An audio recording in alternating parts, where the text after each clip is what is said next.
Another pretty piece by Alec Rowley. Hopefully you were able to clearly follow the tripart form.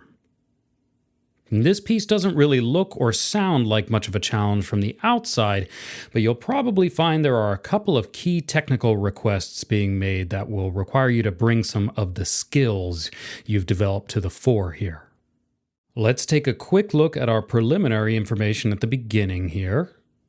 This piece is in 2/4, meaning that we have just 2 quarter note beats per measure.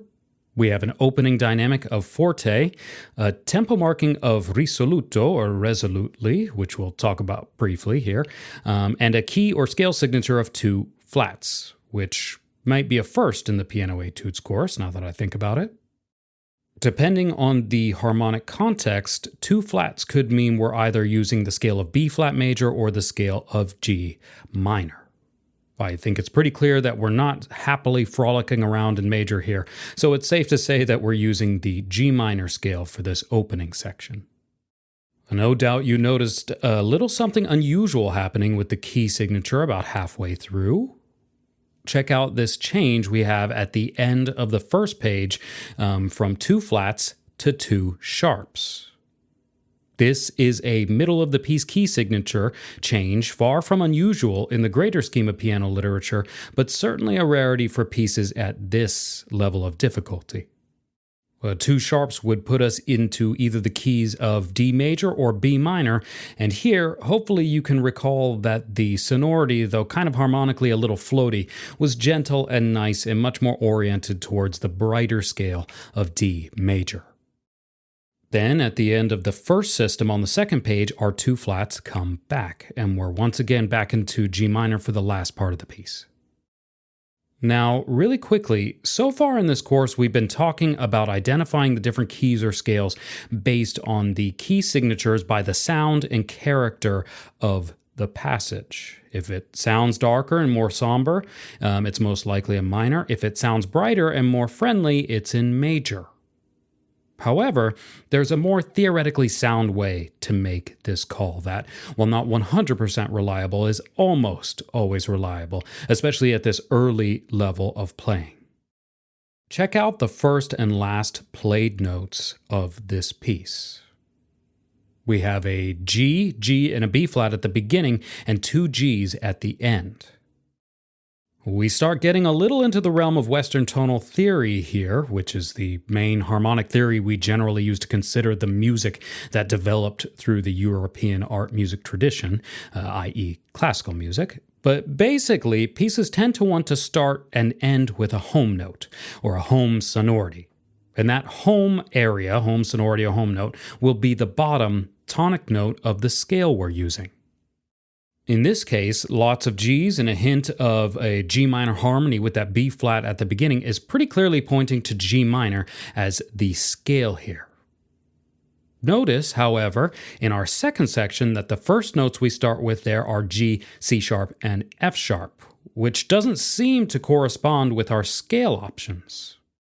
Experienced theorists will know how to interpret what's happening to understand how these notes relate to the scale, but for everyone else, it's a good example of why you have to check both the beginning and ending of a section or piece to make this technique work. Sure enough, if we go to the end of this section in measure 24 on the second page, we can see that our last note before we switch back into G minor is a low D, a very clear landing and an obvious indicator that we're adhering to the D major scale for this section. So that's just a bit more about how to figure out what scale you're in based on what you're seeing in the key signature. You can still learn this piece without really knowing how to do that, but as we get into more complicated repertoire and start seeing more key signatures, it's really valuable to be able to confidently identify the primary scale of a piece using this methodology. Okay, finally, let's jump into this piece and look at some details. Let me go ahead and just play the first few systems for you again.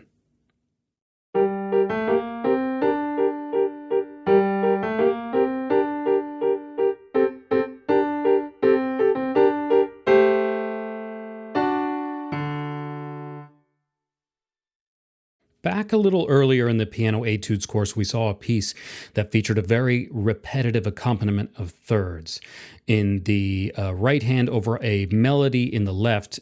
And while what's happening here is not quite as defined, we can still put some of those skills to good use. We still want to try and put that right hand in the background, bringing out the left hand melody, and keep everything nice and clear.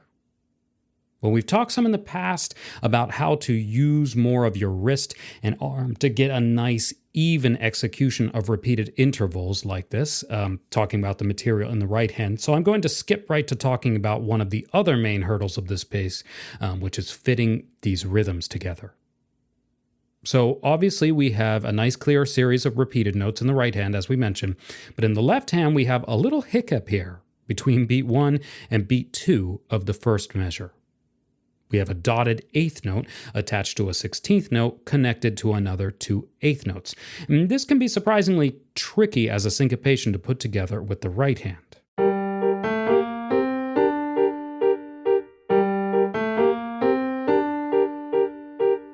Giving it a bit of exaggeration there and slowing it down.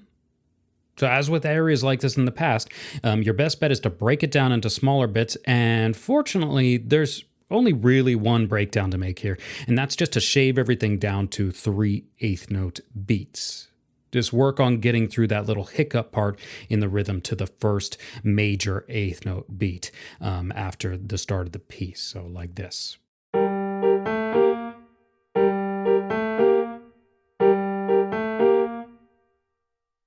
Now, ideally, you want to be able to identify the subdivision counts for this rhythm.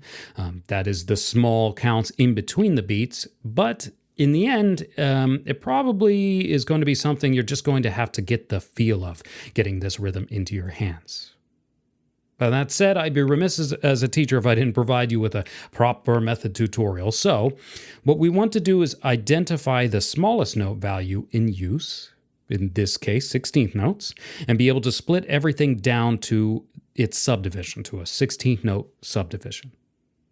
So 3 16th notes go into that dotted eighth note, leaving 1 left over for the last part of the beat, giving us 4 altogether, and then we can shift into thinking in eighth notes as our smallest subdivision for the rest of the measure.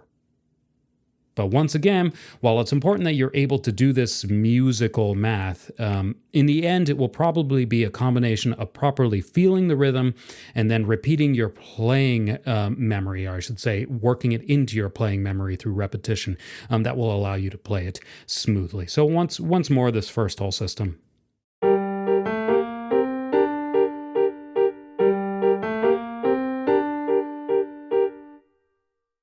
Thanks for watching this lesson from Liberty Park Music. If you enjoyed this lesson and learned something from it, do us a favor, hit that like button. And if you really liked it, share it around. Let your friends and family check it out too. If you want to find more lessons like this or explore other piano-related topics, please come visit us at libertyparkmusic.com. We have full piano courses ranging from beginner to more advanced levels, and everything is online and streaming 24/7 so that you can design your music learning around your schedule and learn in the comfort of your own home from a talented roster of professional teachers and musicians. Come check us out.